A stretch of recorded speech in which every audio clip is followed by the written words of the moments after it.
Mark. Wow, Paul, look at the thinker. I was thinking about how much I enjoyed this issue. It really was a good issue, wasn't it? It was. The issue we're talking about, of course, is Lazarus Planet Next Evolution. Mark and I will talk about it in detail. Maybe we'll do like a deep dive on it right after this.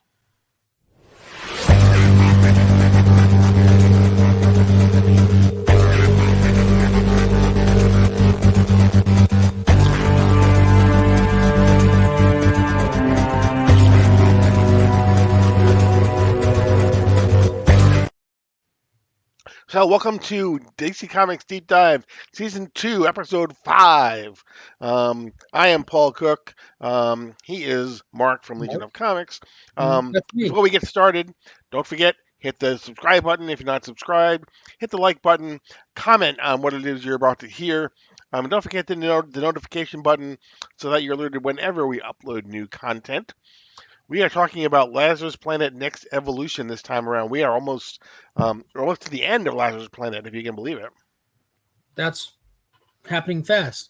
We said it at the beginning it would happen fast, but now that we're here, it still feels like I wasn't ready for it to be so That's right. fast. Now that it's here, we were right. Yeah. So I this have again not is changed the way it moves since we first announced that. so this is what we're going to be talking about: Lazarus Planet Next Evolution. It is, as the last couple of one shots have been. It is basically four stories, four 10-page stories, focusing on a different character or characters. And this one starts off right at the beginning with the Vigil. Yeah. It was actually pretty cool. Um, I like the fact that it used Jason Todd as our character to move the plot forward. Big Jason Todd fan, and as far as plot wise, it was just straight up. It's what you expect from Jason. Just there's a crime in Gotham. He's just chasing down somebody, and pretty much the whole thing was him just trying to catch up to him. So a lot of not necessary for the overall story stuff going on. Just him, Jason being Jason, running someone down. But I like where it took a turn. right. There is a rogue canister of Lazarus resin which has been stolen and is making its way through the city. And Jason Todd knows who has it. He is working his way, trying to capture the person who has stolen it. And as he goes, he basically runs up. He ends up running through the city. There are different obstacles that are put in his way to try to stop him. That of course he overcomes.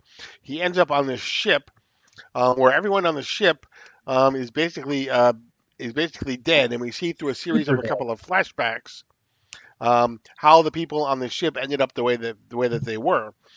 And we see these people. We see one person who seems to have electrical type powers. We see another person who is extremely Athletic and agile. athletic and quick and fast. Mm-hmm. And then finally, and while he's there, he sees this symbol on one of the doors, which he doesn't understand exactly what it is. There it is, right there. Um, but he spots in the corner of his eye, he sees a person who's running away, um, and so he follows her or him. And as he's following them, this person seems to somehow shift, like they're Shapeshifter. like a shapeshifter. Yep. Um, the person throws a tire iron at him. He manages to dodge it. He ends up on the docks, and there are then three people in a boat um, who are who tell him basically that look, we're on the same side. We're all working towards the same goal. It is the three people that are known, although they don't necessarily announce who they are to him. They don't announce their name. They do give him the symbol of V, and we get the title logo for them, which is the Vigil. So these are the three people that are part of the Vigil, with a promise that says "coming soon." Stay tuned later this year, which we know is coming because it has already been announced by Ron V that he will be writing a new series, whether it's a mini series or an ongoing. We don't know.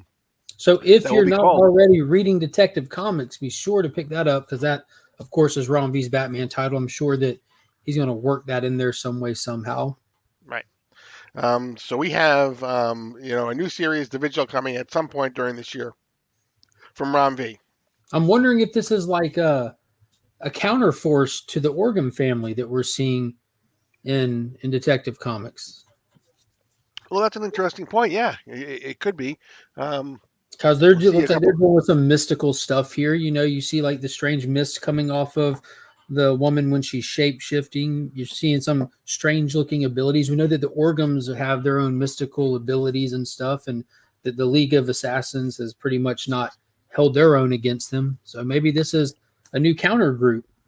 Yeah, it could be. And Rom V does definitely seem to write for the long haul, not necessarily for quick. Mm-hmm. You know, his Detective Comics is probably going to run into at least 12 issues long, if not longer, by the time he's done. So A quick definitely question writes for for you, the long Paul. haul. What did this issue have to do with Lazarus Planet or that story? Well, I can tell you exactly what it has to do with. Um,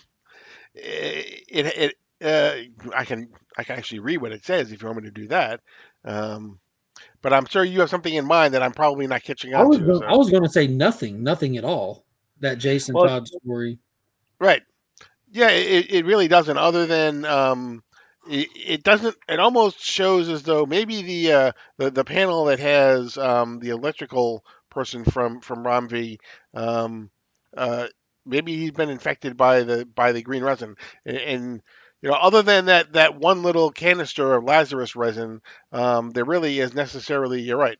No. Which the Lazarus resin is present before this, anyways. It's not Mhm. directly connected to this event, this storm, the Lazarus effect. That's just something that they deal with in Gotham. People peddling in Lazarus resin.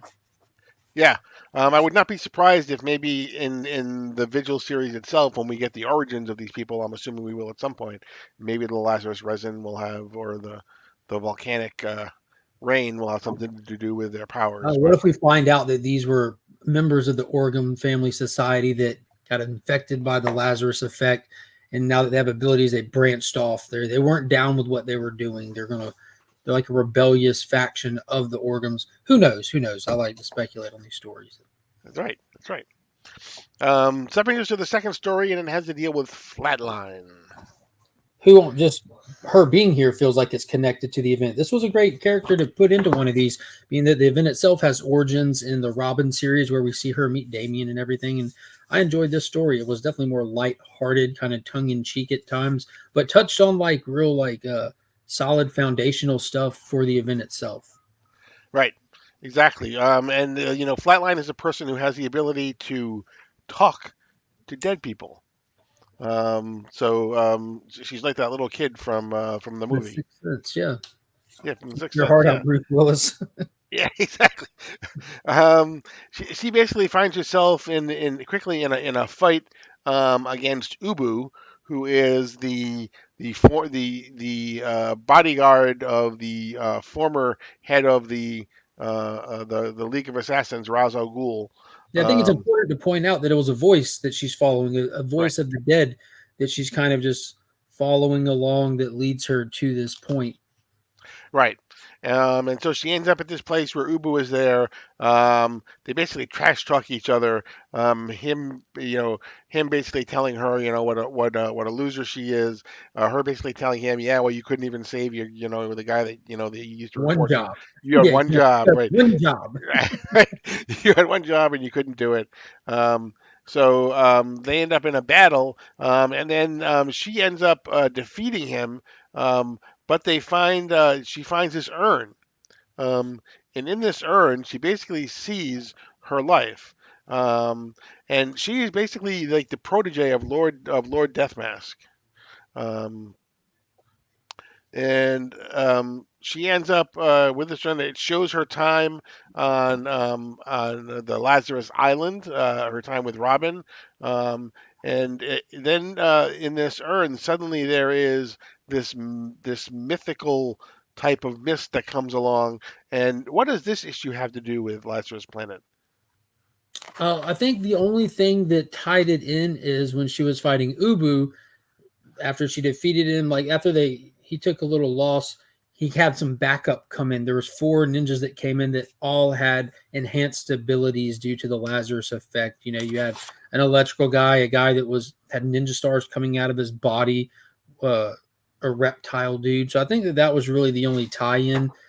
And yeah, Oh, I was gonna say the tie-in to me is that it advances the story in that it puts a new person on the chessboard, a person who had been on the chessboard before, but now was is not on the chessboard, and that is Ra's al Ghul is back.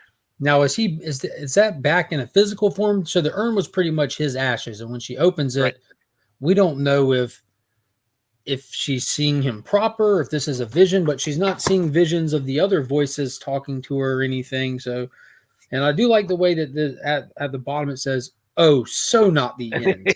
Yeah. So really emphasizing that this is a major development. You know, this is the Lazarus planet. It all comes down to Ra's al Ghul in the history of comics. So that was a big move.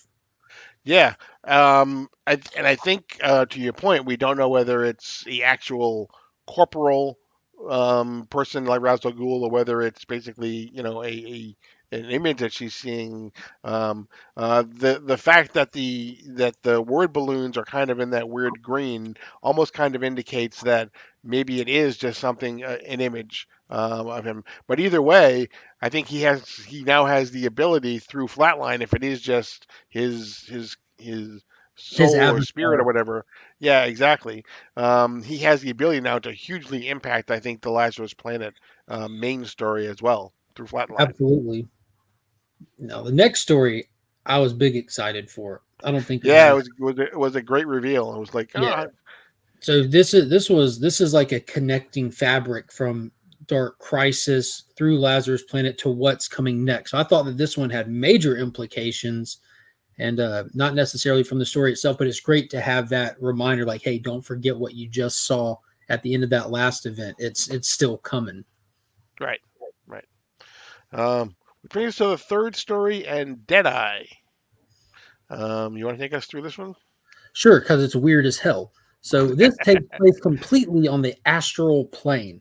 And Hmm. it starts off with a chess match. You see Deadeye and Amanda Waller walking up to each other, and quickly lets us know that they have like close family ties with each other. She's pretty much checking in on him, his well being, and obviously she doesn't care, but she has her own game to play, and it seems like he's had some advancements from this Lazarus effect. He has a little bit of enhanced abilities to what he already have, which I'm not too familiar with his character. I don't know what his shtick is or anything, but you pretty much find out that Amanda Waller has sent every man after Deadeye, and not because she thinks that he can hurt Deadeye, but just to keep him on his toes, to push him and test him because she's going to be needing him soon. And we see where every man's had his little upgrades and everything from the effect, and we watch them fight. We get a cool little fight as they're kind of just talking back and forth to each other, and we eventually see Deadeye kill every man, like blow a hole through his chest, and then it looks like he's not dead. He kind Right, of just exactly. brings him back to life. And Waller pretty much tells him just to stay on his toes. I'll be back. And they remind us that she is on Earth 3 planning something big. So that's what this was. This was really just an abridged from where we were at the end of Dark Crisis with that stinger, to reminding us that something big's coming from the Suicide Squad and Amanda Waller real soon. And she's pretty much showing us the recruitment process. And they just use the tie-in to show, like, hey, these characters have got some advancements as well. This is a really a villain focused kind of issue, more or less. Yeah, I totally agree, and it was a little bit difficult to follow too because to your point, like it looks like he kills him. The every man becomes the amalgam man before. Then right after that happens, he basically shoots him. Like you say, he blows a hole right in the middle of him. But then we see them basically in a forest where he's giving him something to drink to kind of make sure to keep him alive and keep him warm and everything. Amanda Waller is I mean the two characters that are getting the most mileage right now out of DC, I think, are Amanda Waller and the Helmet of Mhm. Fate. Oh yeah, and Nightwing, he's up in the top And three as Nightwing, well. absolutely. Because Waller's in here. She basically just came out of that Earth 3 story. She's going to be in the Waller versus Wildstorm. She's going to have her own series. Mhm. So they're basically moving some people, like you said, Nightwing, the Helmet of Naboo, and As Manuela a seem to be huge at the top of it. Suicide Squad fan, Yeah, I exactly. approve. I Yeah. approve. I'm so ready to get back to Earth 3 and see what she's been up to, especially after that stinger. So this was a really exciting, fun story for me. I was just sitting there trying to read every little detail. They don't give us much. Right. And since she's on Earth 3, I wonder if probably not, but you speculate because Ultraman is going to be one of the main baddies in the New Adventures of John Kent Tie-in series. time. Tie-in time. You never know. Once You again, never could know. we be seeing the Suicide Squad being the connecting tissue between the continuity of DC Comics? hmm You never know. That brings us to the last story. Red Canary fails her algebra test. Um, Done. We're done. exactly. Issue over. Right. Or trig or whatever it was, but it Yeah, was one of those. It was one of those math things. So, this was um, definitely a goofy story to include in here. yeah, we basically see, although we do get to see Sideways again. I like Sideways. He's a fun little character, and we get to see pig statues come to life as well. So, Yeah, we get to see all kinds of stuff come to life: squids, pigs, statues. So it's basically just Red Canary trying to balance her super heroine life with her school life, which was great to get some more context to Red Canary, get some more time on here, her being a new character, being interesting and all. But this was just a goober story, going from like three heavier stories to this light-hearted anime style drawn comic that had no real narrative other than just watching them comically go through their day of trying to just tame some of the problems that are arising from the Lazarus effect. And it was goofy. You had like a chewing gum monster or something. It was just yeah, basically, the Lazarus resin that's falling in Seattle is basically bringing to life like street artwork and statues and gum that's on the ground and things like that. So it's bringing all of these things to life. And so basically, she teams up with Sideways, and she manages to come in Sideways to transport. Like some of the pigs through a portal, away from them, and where they can be out of harm's way.